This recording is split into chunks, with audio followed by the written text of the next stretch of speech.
Welcome to the Whistling Wombat, our crappy little narrowboat. Well, actually it's not that crap anymore. We've spent the last 2 years completely refitting this bad boy and de-crapping it for continuous cruising forever. I am absolutely terrible at DIY, hence why it's taken so long, and the lovely Becca is pretty handy. We've just come into November and we've decided it's a good idea to rip our stove out. The walls had scorch marks, so we had to get this out and sort this problem out. This thing is completely illegal, so we're going to try and use this opportunity to completely revamp our stove area and upgrade, some may say. Well, we're going to attempt it anyway. In today's episode, for the first time ever, we're going to try and attempt to cut tiles with the tile cutter for our stove area. And yeah, for some stupid reason we decided to do that in the dark. Prepare yourselves for extreme tile cutting, or maybe just a bloody nuisance for others. So previously, we are trying to abide by legal requirements, and by doing so, leaving an air gap behind the fireboard. And this goes for beneath the hearth as well, where the stove sits on. Unfortunately, we ended up putting up the wrong grade fireboard, so we made this thing even more illegal. So we ripped it all off again and finally applied a proper board, in this case hardy backer. We've still got the tops to put on, but we're going to do this super mega quick because we do not want to bore you today. And do you remember that disgusting bit of copper that we found under a tree in our marina? Yeah, Becca thinks we can repurpose it and make it look all nice and sparkly again and use it for the stove.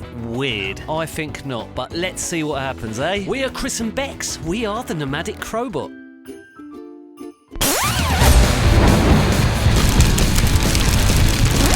We are getting into a right miserable season for narrowboating, and we've still yet to install our fireplace. Sorry, it's been a couple of weeks since we've seen you guys. Hi guys! Oi! How's it going? Did you all enjoy our mega ridiculous Halloween episode? All Becca's idea. That wasn't anything to do with me. She just runs away with it. So don't involve me with the narrowboat being now possessed by evil spirits. There is seriously something wrong with my brain, I think. But anyway, after that hellish episode, we are back to normal, or we're getting back to our level of normal in Crobot Towers here. It is blimmin' cold. We are now in November. It is so cold, and we still have to get this fireplace installed. You must be absolutely sick of this little bit of wall I keep showing you.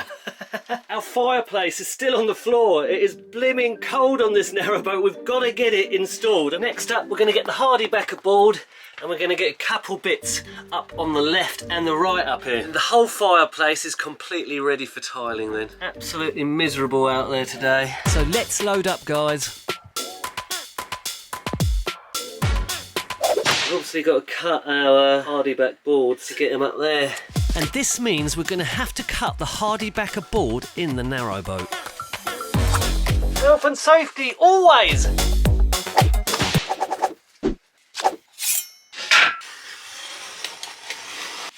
That's how the professional done it on the YouTube video. So now the top pieces of fireboard have been cut. I'm going to drill through them, mark them all out like we did with the bottom boards, and just so that we can screw them up. So we've got the other board underneath there. That's two, we're doubling up now. What Bex is doing, she's just putting the screws in to hold them together before we put them up on the wall. Otherwise they'll just sort of fall apart, won't they? As you can see, the whole area now of the fireplace has got the hardy backer, protective boarding on there. We've got the air gap at the back that runs all behind it, and also underneath the hearth. Yeah, I keep calling it hearth for some weird reason. Anyway, we're all set for preparing our tiles. So we've got our black and white quarry tiles that are going to be sitting on the hearth, and then we've got our slate here for the sides of our fireplace, and up the top we've got our really cool special copper sides that the Maverick's going to be helping us with. A little look into what we're going to try to achieve. This is a computer image that Becca created, so you've got to use your imagination a little bit here, guys. On the hearth we've got black and white quarry tiles. Behind the stove we're going to have some slate tiles. Then moving up to the top half where we had the burning on the walls, we're going to put some lovely copper to hide the burning marks on the walls, thus passing its BSS with flying colours. The problem here is the copper that Becca found in the car park is disgusting, but she reckons it'll tidy up. And then later in this episode we'll take it to the Maverick's workshop to bend round the hardy backer boards. These ones up the top here, and hopefully trying to create something that looks a bit like this. Anyway, more of that later. Let's get back to Becca's tiles. Right, so let's go right back to the beginning when I got a bit crafty with some cardboard in trying to look at the design of the hearth. Hearth. Hearth. Hearth isn't a word. So Mama Crow has been helping me out today, trying to work out all this tiling madness of the fireplace. No, I don't want to be on the vlog. It's all really complicated trying to envisage what it's going to look like and then translating that into how many tiles you need, do you need to alter things, this, that and the other. So we got cunning with an old corkboard and some scraps of paper and created this. So because I'm annoying and pernickety, I'd really like a border to go around the edge of the hearth as well. However, this is a bit more complicated because of the tiles we want. Now they don't actually produce sort of rectangular border tiles in the same style. So the only way to do it is to chop up some of the square ones and kind of forge a border. Forge a border? The question I had in my mind was how deep we needed this border to be for it to look sort of proportional to the tiles. These pieces will be made up of a standard square tile cut in half. And hey, who needs everything to hand? You just like get a bit creative with stuff around the house to create your visual before you then go and spend loads of money on the actual materials. Thanks, Mum. So quickly test out if Becca's weird little paper cutty things fit on the stove, and then time to get cutting the tiles. Here we go, ladies and gentlemen. Brought me tile cutter along. It's my dad's. So yeah, expert let loose on my tile cutter. I've had this for many years. Going to show you guys how to cut tiles. I reiterate, it's my dad's. Thanks, Dad. Thanks, Becca's dad. Let's get it outside. Let's see what we're up against. Want to whip it out then, Bex? Introducing the wet tile saw with extended table. Please welcome, in state-of-the-art tile cutting technology, Becca's dad's tile cutter. We've never used one of these. I'm over to go get my waterproof trousers. I don't think it's going to be that messy, is it? It sprays water at the blade to keep it cool, so that when it cuts through the tile it doesn't shatter them. That's the point. It doesn't say to pack a swimsuit, does it? We want to cut these in half this way to get some lovely diagonals going on. You set your angle, you push it along, and then you get your tile cut at that angle. Completely soaked.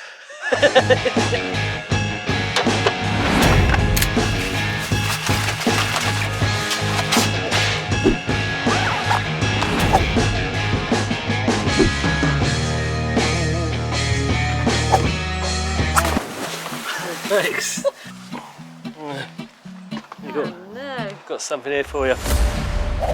They're not going to be protective enough. Okay, hang on. Let's see what we've got.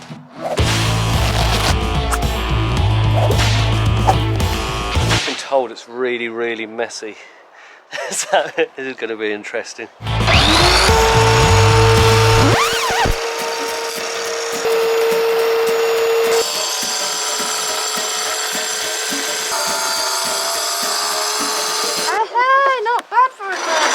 Slightly at the ends chipped. So the ends keep getting a bit sort of stuck, which is a bit weird. It's that, when he gets to the end it struggles. So probably owing to the fact that we're cutting these tiles from corner to corner, the ends keep coming off.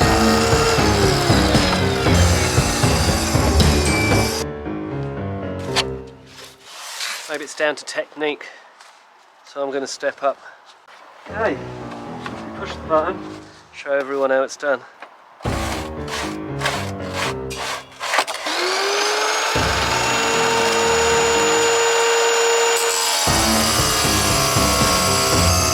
Absolutely perfect. Or maybe not. Keeps happening. No, you're right, it's the tiles. It's obviously not down to technique then.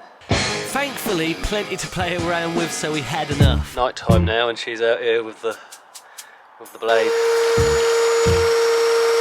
I said we got to stop. It's getting dark. Like you can't see with this blade. It's far too dangerous. But she's been going. You can't see, but I'm all right. Fair play to you, girl. And then it got really dark, so she went in and she went to bed on a lovely little narrowboat, and that's the end of the story. That's not the end of the story. In fact, this is just the very beginning. Before we take you on the ride that involves that disgusting copper that we found, check out the flow of the river up here next to the marina.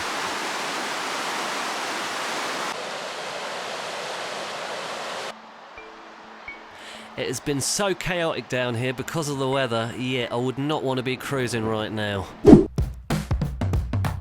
So I'm once again at the parental's house where I've enlisted their help to start the cleaning process for this copper. There's a lot more space to do it here, plus the weather's turned really gnarly, making it a bit trickier to do up at the boat. Now I've equipped myself with a load of natural cleaning products after receiving lots of really useful comments from you guys, the viewers, to some weird cookery with Bex. 3 parts vinegar to 2 parts salt. Now don't get carried away and accidentally decide to do a shot of that, or else you'll get a nasty fright. And that is your cleaning solution. So I'm very excited because I've just splashed a little bit accidentally over the side of the bowl, and then I just looked back a minute later and look! I haven't even done it yet.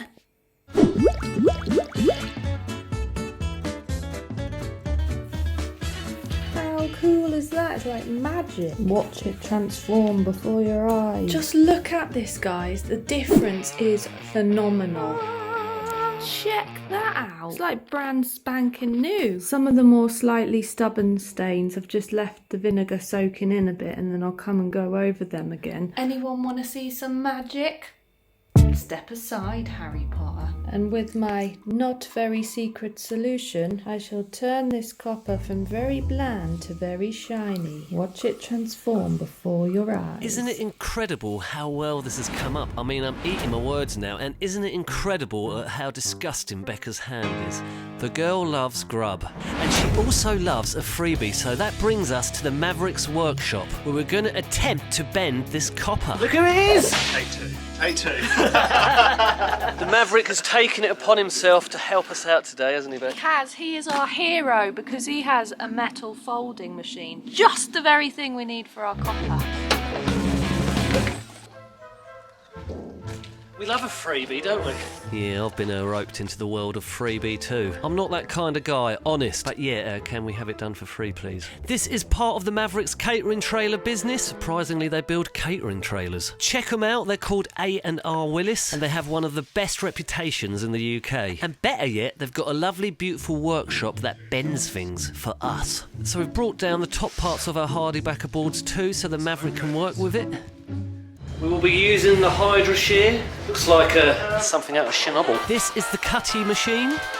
I absolutely love it. This is like dreamy for me. One day I'd love to have a little workshop that I could just tinker in. She's eyeing up the old foot square notcher. Do you want to have a little go? I notched. And this is where things just got a little bit weird. Yeah, Becca kept taking it upon herself to have little goes on all these big machines, and I was just left in the back not being allowed to do anything.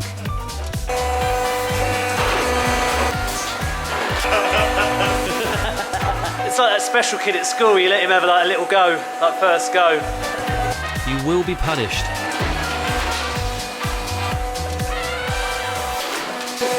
Why am I never allowed to go on the pedal?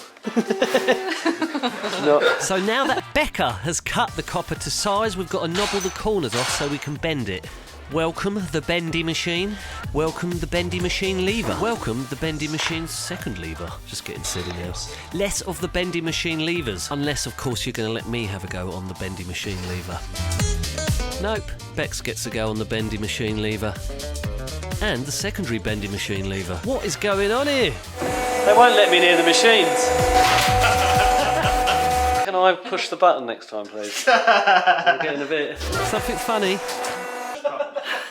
Hey! Look how happy that made me. Get to use my pedal.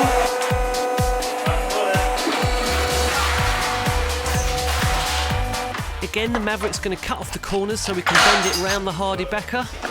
I definitely want to go pulling that up though. I can't just have you and Bex on the video doing it.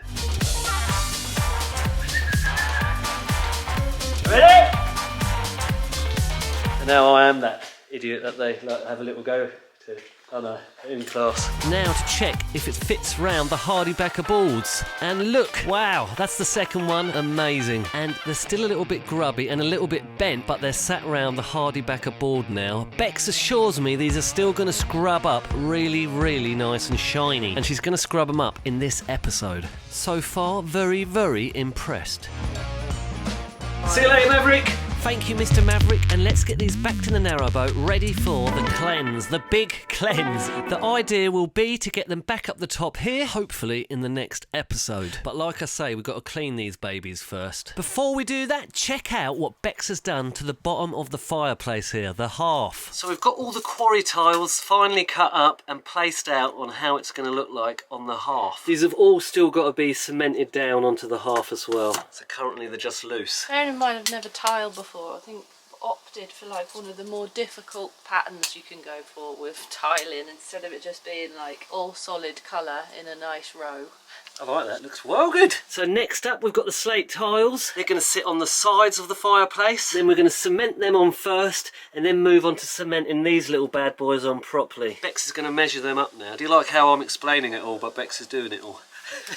And what we have to figure out is what sort of pattern we're going to do, because we want like a brick pattern with them so they're sort of overlapping each other. The tiles themselves are quite large and I'm a bit worried that they'll be a bit too heavy to put on as they are, so we want to cut them into shorter lengths basically so that they'll be nice and stable on the wall. On the boards here I've drawn out the height of the tiles. There'll be 3 rows and then we can use this maybe to just draw where we think we want the cuts to be, and it'll just give us a better visual idea about how it'll look. She's on the templates again. She's a force to be reckoned with, isn't she? So if you can see, there are the lines. Just point your finger, Bex, to where sort of a few are. Where we're going to cut our tiles. Go cutting in the dark. What do you reckon, Bex? It's not the dark, he's just being dramatic. Girl loves a danger cut. The drill basically is I stand from far while Bex lets this thing rip and gets all wet. So do my bit and set up Becca's tools ready for her to get soaking wet. See how happy she is? And we're hoping that this goes a lot smoother. Yeah, the slate tiles are a lot bigger, a lot thicker, and we're not doing the corners, remember. Problem is it's getting dark again. My job is to hold this little corner bar in place while Bex pushes the slate tiles towards the dangerous blade. Thankfully slate's a lot more forgiving, so you can get away with a few little errors, can't you, Bex? I just said that to him and he's like stealing it as though it's his wisdom. I mean, at this point who's listening to me anyway? This will hopefully help. Yeah, we can't have her chopping her fingers off and me having to do all the work from now on, can we? It's important for the male party to designate himself in the right area so he does not get wet, thus making her having to sit in the area that does get wet. And you call me stupid, eh? Again, I'll just hold this little thing here and let the water drip all over the lovely Becca. She's great, isn't she? Bloody hell, look how wet you are. Why am I not wet? So I decided it was getting too late to make all this noise and I made Becca go inside and start work on the cleansing process of the copper. Okay, so now that the Maverick has very beautifully folded our copper for us, what a legend, it's ready for its second round of polishing. Let's go. So as you can see, it's quite badly stained, but I'm confident with a good old scrub I can get that out. Here we go. Okay, now that I've given it an initial scrub, I'm going to go back in with my trusty old vinegar mix and just help the process along before scrubbing a bit more. It's magic time! Look how that starts to transform. You can just see the difference there. Definitely gives you a craving for chips though. So this vinegar mix will just help me start working on some of these nastier, more stubborn stains if I now go in with my scrubber. So I'll just keep cracking on at that and show you the results in a bit. It's a shame I didn't do this last week because this would have been perfect for Halloween. I could have had old gnarly witch hands, look. The Probably need another going over, but I'm pretty pleased with that. It's got all of the really stubborn marks off of it. Still a few little specks here you can see, but the last going over might hopefully take them out. And you can't really see them actually, unless you're like right up close. So it's the cleaned up one. Just look at the difference. The panel on the right, panel on the left is the untouched sort of one. Just shows you can breathe life back into anything with a little bit of ambition. Fingers crossed we get these little bad boys up in the next episode, along with a shed load of the tiles. Make sure you like and subscribe so you don't miss that, and we'll see you next week. Cheers, guys!